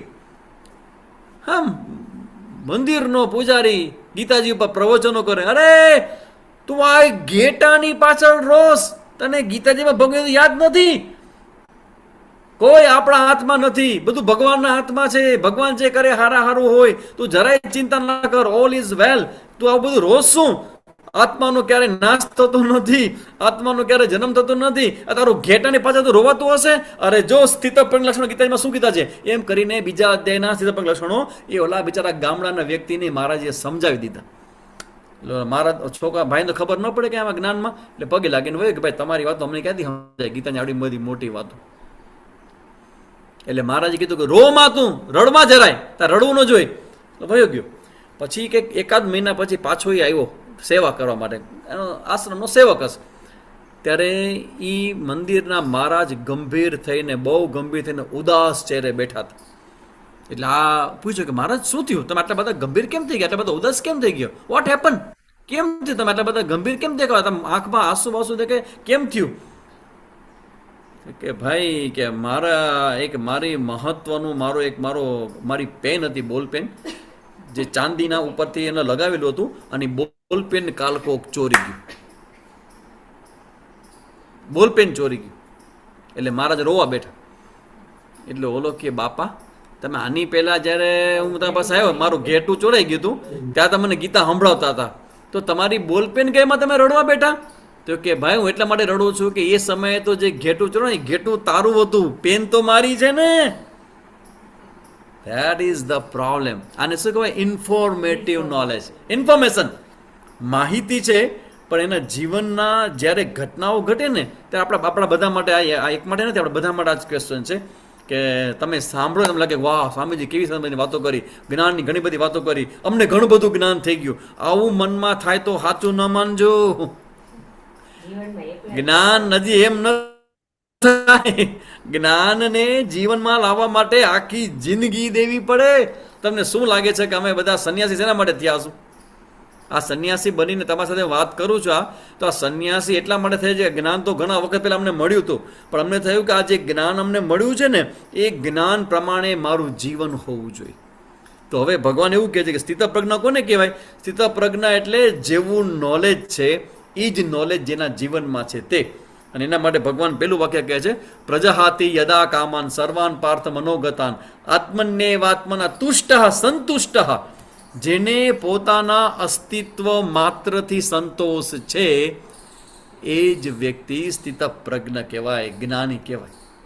જેને હોવા માત્ર સંતોષ, એની કોઈ કામના, જો ભગવાન કહે છે ને પ્રજાતિ યદા કામાન સર્વાન પાર્થ, બધા જ પ્રકારની કામનાઓ છોડી દી. કામના શેના માટે હોય? સુખ માટે હોય, સલામતી માટે હોય. તો જેને જ્ઞાન થાય ને એ કદી સુખ અને સલામતી માટે કાંઈ કરે નહીં. કેમ કે સુખ અને સલામતી ઇટ્સ યોર નેચર, એ તમારા આત્માનો સ્વભાવ છે. એના માટે સ્પેશિયલ કાંઈ કરવું પડે નહીં. એટલે આ સ્થિતપ્રજ્ઞ લક્ષણોમાં ભગવાન કહે કે મનમાં રહેલી બધી કામનાઓ છોડી દે છે અને પોતાના આત્મામાં સંતુષ્ટ રહીને સ્થિતપ્રજ્ઞ કહેવાય. તો એવો વ્યક્તિ, ભગવાન અમને ખબર કેમ પડે કે અમે આવા સ્થિતપ્રજ્ઞ થયા છે કે નહીં? સાંભળો એના પછીનો શ્લોક. દુઃખેશુ અનુદ્વિગ્ન મનઃ સુખેશુ વિગત સ્પૃહ વીત રાગ ભય ક્રોધ સ્થિત ધીર મુનિરુચ્યતે. જેના જીવનમાંથી વૈરાગ્ય પ્રાપ્ત, વીત એટલે ચાલ્યું ગયું. શું ચાલ્યું ગયું? રાગ, ભય અને ક્રોધ. આ ગુસ્સો જે છે એ જેના જીવનમાંથી રજા લઈ ગયો છે. રાગ જગતમાં કર્મ ફળનો જે રાગ કે આસક્તિ, જેમાં કોઈકે લખ્યું હતું આમાં કે માણસો કર્મ ફળ મેળવવા માટે જ કર્મ કરતા હોય છે. એટલે કર્મ ફળનો અતિ માત્રામાં જે રાગ તમારો જે છે ભગવાન કેને છોડી દે છે? ભય, સેન્સ ઓફ ફિયર. જેના જીવનમાંથી ભય હંમેશ માટે ચાલ્યો ગયો છે તે એવો ભય મૂકી દે છે. અને ક્રોધ એટલે ગુસ્સો. થોડું પૂછી લો, આમ તો પૂછાય તો નહીં. તમને બધાને ગુસ્સો આવે છે ક્યારે?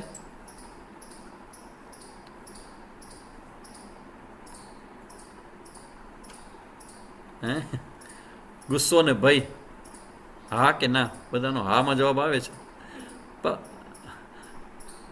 આવે જ બધાને. જનરલ કહેવામાં આવ્યું કે આ બધાને આવે. ગુસ્સો આવે છે. આમાં તો જોઉં છું કોઈ ના પાડે છે કે નહીં, હું એ રાહ જોઉં છું. કોઈ જો ના કહે તો મારે કેવું, ના કરવો હોય તો પણ આવી જાય, તેનું શું કરવું? હા હા, ન કરવો હોય તો પણ આવી જાય. આરજુ કરેક્ટ. હા હા હા હા હા હા, આવી જાય. ગુસ્સો આવી જાય, ગુસ્સો આવી જાય, ગુસ્સો આવી જાય, ગુસ્સો આવી જાય. ગુસ્સો ન કરવો હોય તો પણ આવી જાય. એટલે સાંભળજો, હવે તમને ખ્યાલ આવે છે. હવે તમે મને કહો કે ગુસ્સો આવે, હા, પણ બહાર નીકળી જવાય. ઓકે, જો આ તમારો મુદ્દો સાચો છે અને આઈ એમ એગ્રી વિથ યુ. બહાર નીકળી જવાય છે, આ તો આપણા વિચારો છે. હા, ગુસ્સામાંથી બહાર નીકળી જવાય છે, એ વાત સાચી. પણ આવી જાય છે ગુસ્સો, બરાબર ને? ગુસ્સો એ બટ નેચરલ, સ્વાભાવિક છે, બધાને આવી જતો હોય. પણ ગુસ્સો એ સારો નથી. તમને બધાને ખાસ ખાસ ખાસ એક એક્સ્ટ્રા ઇન્ફોર્મેશન આપી દઉં. જ્યારે ગર્ભસ્થ શિશુ હોય ને ત્યારે બાળકનું અનકોન્શિયસ માઇન્ડ અત્યારથી બનવાનું શરૂ થઈ, તમારા ગર્ભમાં હોય ત્યારથી. તો પહેલું ધ્યાન રાખજો કે તમારા મનમાં જેટલા પણ આવા નેગેટિવ વિચારો હશે એની અસર બાળકો પર પડતી હોય તો બને ત્યાં સુધી ગુસ્સામાંથી બહાર રહેવાનો પ્રયત્ન કરવો. પહેલી વસ્તુ. ઇવન જેના ગર્ભમાં શિશુ હોય એની આજુબાજુમાં પણ વાતાવરણમાં ક્યાંય પણ કોઈએ પણ ગુસ્સો ન કરવો જોઈએ, ભય ન લાગવો જોઈએ. ઇવન બાળક જ્યારે 3.5 વર્ષનું થાય ને ત્યાં સુધી તમારે ધ્યાન રાખવાનું. ભવિષ્યમાં ક્યારેક ચર્ચા કરશો ના ઉપર કે બાળકને આ ગુસ્સામાંથી આપણે મુક્ત કેમ રાખી શકીએ. પણ અહીંયા ભગવદ્ ગીતામાં ભગવાન કહે છે કે જે જ્ઞાની પુરુષ હોય એ ગુસ્સા, ભય અને આ બધા રાગમાંથી મુક્ત થઈ જાય છે. આપણે આના પછીનો એક ટોપિક એક તમારે જે અનુકૂળતા જોશું ત્યારે એક ટોપિક આખો ગુસ્સા ઉપર લેશું આપણે. કામ એશ, ક્રોધ, રસ, એમાં 3જા અધ્યાયમાં ટોપિક જ આવશે ગુસ્સામાંથી મુક્ત કેમ મેળવવું. કારણ કે ગુસ્સામાં તમે મુક્ત થશો ને તો તમારો જે ગર્ભસ્થ શિશુ છે ને, બાળક છે ને, એને સૌથી મોટો લાભ મળશે. ઇગ્નોર કરે ત્યારે જ ગુસ્સો આવે તો એનું શું સોલ્યુશન? હા, ઇગ્નોર કોઈ કરે, સાઈડ કરી નાખે, આપણી વાતને સાંભળે નહીં, આપણે ખૂણામાં બેસાડી તન કરે તો એ વ્યક્તિ બરાબર નથી કરતો. બરાબર, એ તમને ઇગ્નોર કરે છે તો એનો મતલબ કે હી ઇઝ નોટ રાઈટ, એ બરાબર નથી કરતો. પણ એ ખોટું ને ખરાબ કર્મ અને અયોગ્ય વર્તન કરે અને એને કારણે તમે તમારું મન અને શરીરને બગાડો, આ વળી ક્યાંનો ન્યાય કહેવાય? સ્વીટ તમે સામેવાળાને આપી દીધી. તો એમ કેમ હાલે? તમારું શરીર છે, તમારું મન છે, તમારું જીવન છે. હવે ભૂલ કોક કરે અને એ ભૂલની સજા તમે તમારી જાતને શું કામ તમે આપો છો? હા, એ ઇગ્નોર કરે છે તો એને સમજાવો, એને કયો, એનું કોમ્યુનિકેશન કરો. પણ એને કારણે તમને ગુસ્સો આવે, તમે રિએક્ટ કરો, એ રિએક્ટ કરો એ બરાબર નથી. નેક્સ્ટ ટાઈમમાં આ બધા પ્રશ્નો ચર્ચા કરશું. અને એક તમારી જો બધાની ઈચ્છા હશે તો એક આખો પ્રવચન લગભગ આપણો અડધી કલાક, પોણી કલાક જે છે એ ગુસ્સા અને ભય એમાંથી આપણે કેમ મુક્ત રહેવું ને એ હું ભગવદ્ ગીતામાં 3જા અધ્યાયમાં જ આવશે. તેની ચર્ચા હું ડિટેલમાં કરીશ. જો લાગશે કે જવા જેવું છે, કારણ કે મને લાગે જો બધાને આવતું હોય તો પછી ટોપિકની ચર્ચા કરીને ઓપરેશન કરી જ નાખવું જોઈએ આપણે. એટલે આ રીતે ભગવાન જ્યારે અહીંયા જ્ઞાનીની વાત કરે છે, આપણે પણ પ્રયત્ન કરશું કે ચોક્કસથી કરીએ. વાહ, કૃષ્ણાબેનની ઈચ્છા છે કે આ ટોપિકની ચર્ચા આપણે કરશું. ગુસ્સામાંથી આપણે દૂર કેવી રીતે રહેવું. આપણી જોડે કોઈ ખોટું કરે અને એમાં આપણે નુકસાન હોય તો ગુસ્સો આવે. હા, 100% આપણી સાથે કોઈ ખોટું કરે તો આપણે એને મેસેજ દેવાનો છે કે you are doing something wrong. પણ મેસેજ તો સારી ભાષા ને કડક ભાષામાં પણ આપી શકાય, એના માટે ગુસ્સે થવું જરૂરી નથી. આઈ ડુ એગ્રી તમારી સાથે કે ભાઈ આપણી સાથે કોઈ ખોટું કરે, કોઈ ખરાબ કરે, આપણને નુકસાન કરે તો ચોક્કસ તમારે એને મેસેજ દેવો જ પડે કે what you are doing is not correct, you should not do, you never do. એ તમે કહી શકો, મેસેજ આપી શકો, કડક ભાષામાં આપી શકો. પણ એનો મતલબ એવો નથી કે તમારે ગુસ્સે થવું.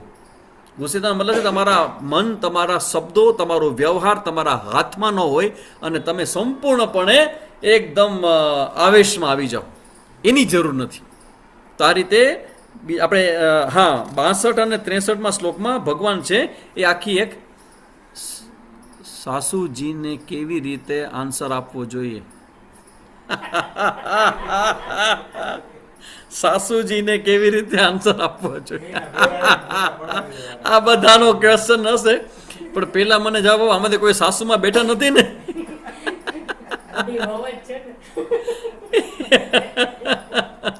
કારણ કે થોડો સેન્સિટિવ ક્વેશ્ચન થઈ જાય કે આ સાસુમાની સાથે વહુ બેટા એ કેવી રીતે મેનેજમેન્ટ કરવું.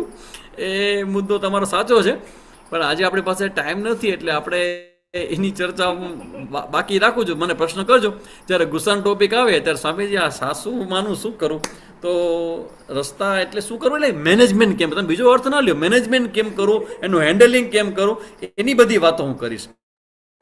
આજકાલ લોકો શાંતિથી કહે તો સાંભળતા જ નહીં ને. એ વાત તમારી સાચી છે. તમે શાંતિથી વાત કરો તો લોકો સાંભળતા પણ નથી. એનું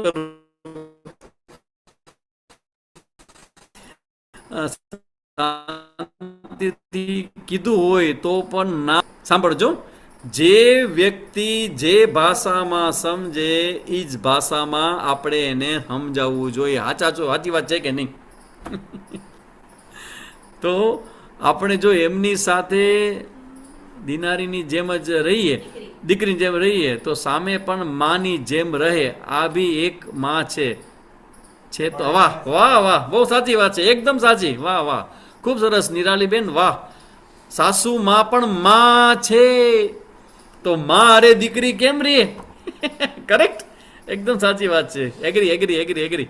સરસ. આની ચર્ચા આપણે આવતા ક્લાસમાં આપણે લઈ જશું. અને છેલ્લો જે મુદ્દો છે, કારણ કે મારે થોડીક પ્રશ્નોત્તરી પણ લેવી તમારા લોકો સાથે, આપણે 10-15 મિનિટ પ્રશ્નોત્તરી પણ કરશું. અને અત્યારે જે 62 અને 63માં શ્લોક કરીને આ બીજો અધ્યાય પૂરો કરવો છે, જેમાં ભગવાન બતાવે છે કે આપણું પતન કેવી રીતે થાય, આપણું પતન કેવી રીતે થાય. ભગવાન 62માં શ્લોકમાં કહે છે, ધ્યાયતો વિષયાન પુંસઃ સંગસ્તે સુપજાયતે સંગાત સંજાયતે કામઃ કામાત ક્રોધો વિજાયતે ક્રોધાત ભવતિ सम्मोह सम्मोह સ્મૃતિ વિભ્રમઃ સ્મૃતિ ભ્રંશાત બુદ્ધિનાશ બુદ્ધિનાશાત પ્રણશ્યતિ. ભગવાનના 2 શ્લોકમાં બીજા અધ્યાયનો 62મો અને 63મો શ્લોક એ આપણા ઇન્ટરનલ જેટલા પણ આવેશ છે ને, એ કામનો છે, ક્રોધનો છે, દ્વેષનો છે, ઈર્ષાનો છે, ભયનો છે, આ બધા જે આવેશ અંદરથી આવે છે ને એની ચર્ચા કરે છે. અને ભગવાન કહે છે કે જ્યારે વિષયનું ધ્યાન કરવામાં આવે, એટલે કે વિષયનું ચિંતન કરનાર, એટલે વિષય ચિંતન એટલે શું કે તમને ક્યારેક કોઈક વિષય બહુ ગમી જાય, બસ ત્યાંથી સંસારની શરૂઆત થાય કે મને ગમી ગયું. હવે તમે બધા બહેનો બજારમાં ગયા હો, તમારી બેનપણી ભેગા એને કંઈક ખરીદી કરીને તમે ભેગા ગયા હો, અને ઓલો સાડી વેચનારાને ખબર છે કે જમનાબેન આજે આવવાના જ સાંજના, બધા બહેનો નીકળશે, એટલે એ સાડી એવી સરસ ટીંગાડેલી રાખી હોય, બસ તમે જોઈ જાઓ. તમે ગયા છો તમારી બેનપણી ભેગા ખરીદી કરવા માટે, અને તમને સાડી દેખાઈ ગઈ, તમે તો ખરીદી કરવા આવ્યા નથી, બસ તમે જોયું અને પછી કે હવે તો આજ મારે સાડી જોઈએ છે, આજ મારે સાડી ખપે ખપે ને ખપે, મને જોઈએ જોઈએ ને જોઈએ. એવું જ્યારે મનમાં થાય એને કહેવાય વિષયનું ચિંતન, કે આ કેવી સરસ મજાની સાડી છે, આ કોઈ પાસે નથી, આ નવી પેટર્ન છે, હું જલ્દીથી લઈ લઉં તો મારી પાસે જ દેખાશે, અને આ મને બહુ ગમે છે, ભલે ગમે તેટલાની હોય તો આ સાડી પહેરવામાં આ લેવામાં વાંધો શું છે. આવા બધા મનમાં વિચારે કે વિષયનું ચિંતન. એટલે ભગવાન કે સૌથી પહેલાં વિષયનું ચિંતન આવે, અને પછી અંદરથી કામના ઉત્પન્ન થાય લેવાની, અને આસક્તિ ઉત્પન્ન થાય, અને એ આસક્તિમાંથી કામના, અને કામના જો તમારી પૂરી ન થાય તો ગુસ્સો આવે, પછી ક્રોધ આવે. ઈચ્છા તમારી પૂરી ન થાય એટલે આવે ગુસ્સો, અને જ્યારે ગુસ્સો ઉત્પન્ન થાય એટલે તમારું વિવેક છે, ભગવાન કહે છે ગીતાજીમાં, તમારું વિવેક રજા લઈ જાય, જતો રહે. શું કરાય, શું ન કરાય, શું બોલાય, શું ન બોલાય, ક્યાં બેઠા છો, કઈ જગ્યાએ છો. તમને કેટલા લોકો તમારી ફિલ્મ ઉતારે છે, બધા મોબાઈલ લઈને ઊભા જ હોય, જ્યાં જાઓ ને જ્યાં તમે ધડબડાટી બોલાવો, માણસો તમને છોડાવશે નહીં, તમારું મોબાઈલમાં વિડીયો ઉતારશે અને આખા ગામમાં મૂકશે. એટલે ભગવાન કે તમારા અંદર વિવેક ચાલ્યો જાય, અને વિવેકનો નાશ થાય તો એ વિવેકના નાશથી પુરુષનો સર્વનાશ થઈ જાય. એટલે આ ગુસ્સો અને કામ એ બંનેના આવેશમાંથી વ્યક્તિએ મુક્ત થવું જોઈએ, જેની વિશેષ ચર્ચા 3જા અધ્યાયમાં છે. તો બીજો અધ્યાય અહીંયા પૂરો કરે છે, અને આ રીતે આપણે બીજો અધ્યાયનો એસન્સ જોયો. અને બીજા અધ્યાયના એસન્સમાં જે કર્મયોગ છે એ સંદર્ભમાં 3 વાક્ય છે આખા કર્મને સમજવા માટેના. ક્યાં ક્યાં છે? સૌથી પહેલો આ લખી લેજો, તમારા બધા માટે છે, સ્વધર્મમાં નિષ્ઠા. તમારું જે સ્વકર્તવ્ય છે, સ્વધર્મ છે, એમાં નિષ્ઠા, એટલે મારે કરવાનું એટલે કરવાનું, મને ગમે કે ન ગમે, મને ગમે તેવો મનમાં ભાવે, મારું કર્મ છે એટલે મારે કરવાનું. તમે કોકના ઘરના પુત્રવધુ હો તો પછી તમારા સાસુમાં ઉઠે ને એ પહેલાં તમારે ઉઠી જવું જોઈએ, આ તમારો સ્વધર્મ થયો. તો સ્વધર્મમાં નિષ્ઠા. પછી બીજું કે કર્મ કે પ્રયત્ન ન કરવા રૂપ આળસ સાથે સતત જાગૃતિ. જો ભગવાન એક શબ્દ કીધો ને કે મા તે સંગ તું અકર્મણી, તું પ્રયત્ન ન કરવામાં, આળસ કરવામાં તારી ક્યારેય પ્રીતિ ન થાવ. એટલે બીજો મુદ્દો છે કે પ્રયત્ન કે કર્મ ન કરવા રૂપ આળસ સાથે સતત જાગૃતિ રાખી અને આળસથી દૂર રહેવું, આળસ અને પ્રમાદથી પોતાના મનને બચાવવું. બીજો મુદ્દો છે આ કર્મમાં આળસથી પોતાની જાતને બચાવી. અને ત્રીજો છે કર્મ ફળ પ્રત્યે પ્રસાદ બુદ્ધિ રાખવી, સ્વીકારની ભાવના રાખવી. તો આ રીતે આ કર્મયોગ થયો, અને 62-63માં શ્લોકમાં બધી ચર્ચાઓ કરી. અને હવે ત્રીજો જે અધ્યાય છે એની ચર્ચા આપણે નેક્સ્ટ એટલે આવતીકાલે, હા નેક્સ્ટ એટલે જ્યાં ચિંતા ન કરજો, આવતીકાલે. હમણાં તમને એક સરસ મજાની મારે વાત પણ કરવાની છે, એ હું કરી દઉં. પહેલાં એક શાંતિપાઠ આપણે કરી લે, પછી તમારા ક્વેશ્ચન આન્સર. પહેલાં મારે તમને ગુડ ન્યૂઝ આપવા છે, પછી આપણે શાંતિપાઠ તમારા પ્રશ્નો લેશું. ત્રીજો મુદ્દો, હા ત્રીજો મુદ્દો એવો છે કે કર્મ ફળમાં પ્રસાદ બુદ્ધિ. કર્મ ફળમાં પ્રસાદ બુદ્ધિ એટલે કર્મ ફળનો સ્વીકાર. જીવનમાં પ્રત્યેક પરિસ્થિતિનો સ્વીકાર એ ત્રીજો મુદ્દો છે.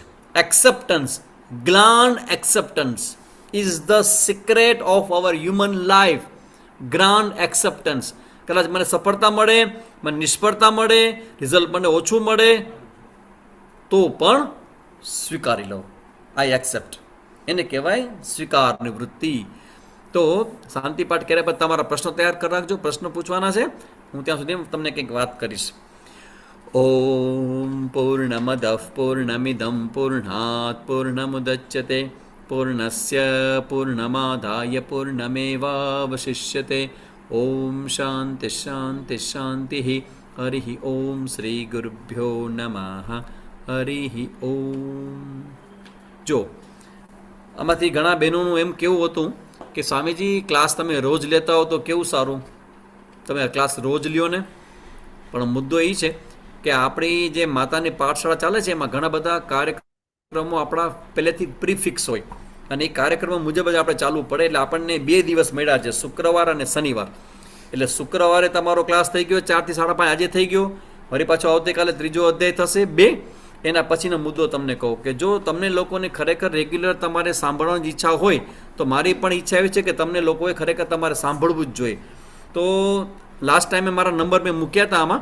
તો અમારા જે વર્ગો છે ને લગભગ ચાલતા હોય. જો શુક્ર શનિવાર તમારો ક્લાસ થઈ જાય, પછી રવિવારે સવારે 10:30 થી 12 ઉપનિષદનો ક્લાસ ચાલે. છાંદોગ્ય ઉપનિષદ. તમને એમાં રસ પડે કે ન પડે, પણ તમારા સંતાનોને, તમારા કુખમાં રહેલો બાળકને ઉપનિષદનું જ્ઞાન જો સંભળાવવું હોય તો દર રવિવારે સવારે 10:30 12:30 એ ચાલતું હોય. પછી સોમવારે રાતના 8:30 થી 10 એ યુવાનો માટે ભગવદ્ ગીતાનો ક્લાસ ચાલે છે. આ હું આખો અધ્યાયનો સારાંશ આપું છું, એમાં એક શ્લોક ઉપર ચર્ચા કરું છું. એટલે તમે રવિવારે મેળો, સોમવારે મેળો. પછી મંગળવારે સાંજના 6:30 થી 7:30 શંકરાચાર્ય ભગવાનનું ભાષ્ય છે એના ઉપર ક્લાસ હોય. એક બુધવારે રજા હોય. પછી ગુરુવારે થોડોક અઘરો મતલબ ઘણો બધો અઘરો ક્લાસ હોય. એમાં તમે નહીં બેસો ચાલે, બુધ ને ગુરુ તમે રજા રાખો. ગુરુવારે ક્લાસ તો હોય, થોડો અઘરો હોય. પણ શુક્ર શનિ તમને મળે. શુક્ર શનિ રવિ ને સોમ ને મંગળ 5 દિવસની તમારી વ્યવસ્થા છે ક્લાસની. શુક્ર શનિ આપણે માતાની પાઠશાળામાં તમે સાંભળો. બાકીના જે બધા ક્લાસ છે એ અમારા બધા રેગ્યુલર આવનારા એ લોકો માટે હોય. તમે એમાં પણ જોઈન થઈ શકો. તો લાસ્ટ ટાઈમ નંબર અમે મૂક્યા હતા આની અંદર. એ નંબરમાં તમે આ જોઈન કરશો, તમારા પોતાનો નંબર આપશો તો અમે ગ્રુપમાં તમને મૂકીને એમાં તમે લઈ લેશો. તો તમારા માટે 4-5 દિવસનો સત્સંગ તમને થઈ જશે. હવે આપણે 5-10 મિનિટ માટે ક્વેશ્ચન આન્સર લેવાના છે. અત્યારે નંબર મૂકો. ઓકે, મૂકી દો. જયશ્રીબેન નંબર બોલો. 94-266-25-211.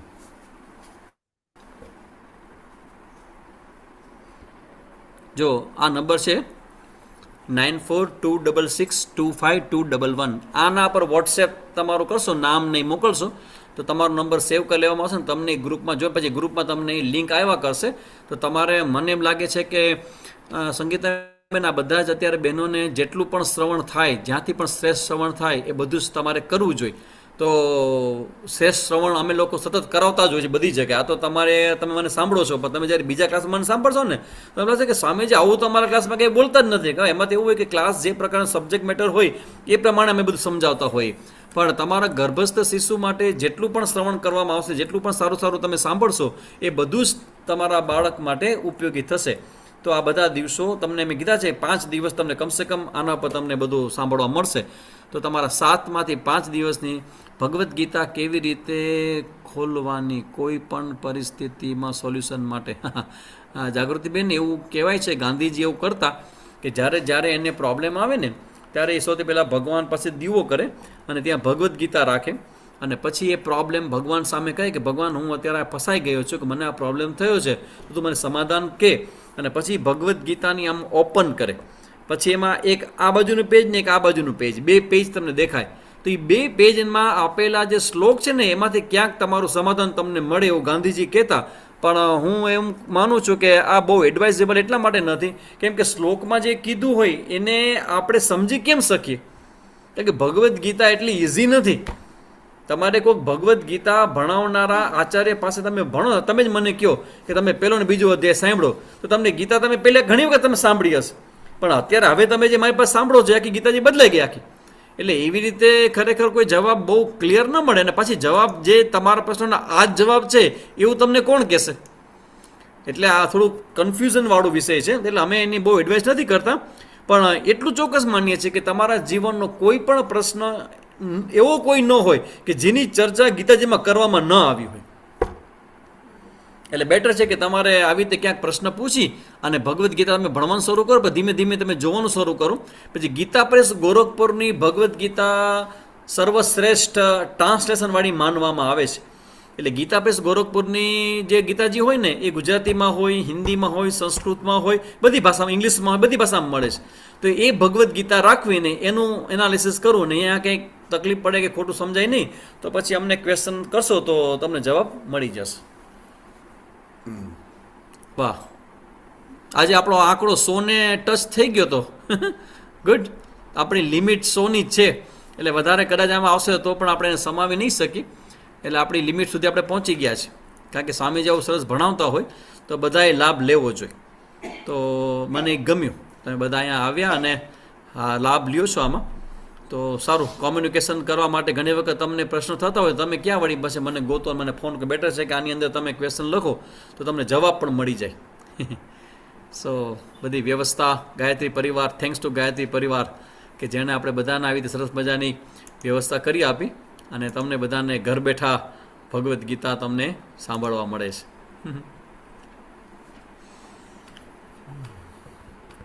સારું, હવે કોઈ ફરીથી શેર કરજો ને નંબર. આ નંબર લખ્યા છે આમાં 9426625211 94266211. જયશ્રીબેન નામ છે બેન જેના ફોન છે એનો, જયશ્રીબેન. તો જયશ્રીબેન ગજરા, તો એના વોટ્સએપ નંબર પર તમારું નામ નંબર મૂકશો તો તમે આ 5 દિવસ છે એ તમે સત્સંગનો લાભ લઈ શકશો. તો આપણે હવે મને લાગે છે તમારામાંથી કોઈને કાંઈ પૂછવાનું કે કહેવાનું નહીં હોય તો અહીંયા સુધી આજે આપણે રાખીએ.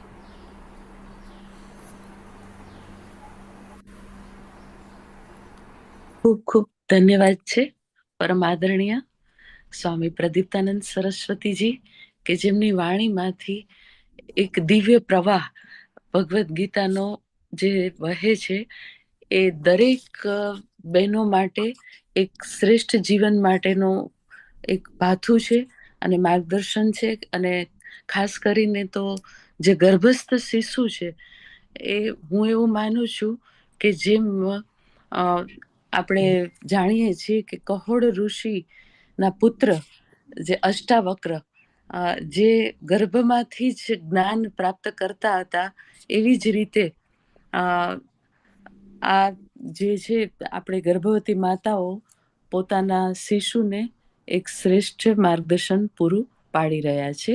કારણ કે ભગવદ્ ગીતા એ સામાન્ય નથી અને એને જો માર્ગદર્શક એને સમજાવનાર સમર્થ વ્યક્તિ હોય તો ખરેખર એ ભારતીય સંસ્કૃતિનું શ્રેષ્ઠ જ્ઞાન પ્રાપ્ત થવું ગર્ભસ્થ અવસ્થામાં બાળકને એક ખૂબ જ મોટી ઉપલબ્ધિ છે એવું હું માનું છું. ખૂબ ખૂબ ધન્યવાદ છે ફરીને પરમ આદરણીય સ્વામી પ્રદીપ્તાનંદ સરસ્વતીજીનો. અને બીજું ખાસ છે કે આપણે જ્યારે સંખ્યા વધે છે ત્યારે યુટ્યુબ ઉપર પણ લાઈવ હોય છે અને યુટ્યુબ ઉપર પણ ઘણા બધા જોડાયેલા હોય છે અને એ જોઈ શકે છે યુટ્યુબ ઉપરથી પણ. એટલે એમાં કોઈ પ્રશ્ન નહીં રહે કે યુટ્યુબ ઉપરથી પણ જોઈ શકે છે અને સાંભળી શકે છે. આજનું સેશન જો સ્વામીજીની આજ્ઞા હોય તો આપણે પૂર્ણ કરીએ. ભલે ભલે. હરિઓમ બધાને. હરિઓમ. શાંતિ પાઠ લઈશું. હરિઓમ. ઓમ દ્યોઃ શાંતિ અંતરિક્ષ હરિઓમ. શાંતિ પૃથ્વી શાંતિરાપઃ શાંતિરોષધયઃ શાંતિ વનસ્પતયઃ શાંતિર્વિશ્વે દેવાઃ શાંતિર્બ્રહ્મ શાંતિઃ સર્વત્વં શાંતિઃ શાંતિરેવ શાંતિ સામા શાંતિરેધિ ઓમ શાંતિઃ શાંતિઃ શાંતિઃ સર્વારિષ્ટ સુશાંતિર ભવતુ. ખૂબ ખૂબ ધન્યવાદ.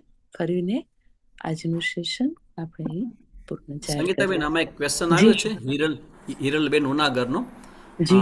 એક ક્વેશ્ચન હું નેક્સ્ટ ટાઈમ લઈશ, આજે તો નથી લઈ શકતો. જ્ઞાન સમજાય છે, અનુભવાય છે, પણ સિસ્ટમમાં વિકારોનો વાયરસ જ્ઞાનને ભગાડી દે છે, તો એનું શું સોલ્યુશન કરું? તો આ ક્વેશ્ચન છે હિરલબેન ઉનાગરનો. નેક્સ્ટ ટાઈમ હું ક્લાસમાં, આવતીકાલના ક્લાસમાં લઈ લેશું. ચોક્કસ ચોક્કસ. હા.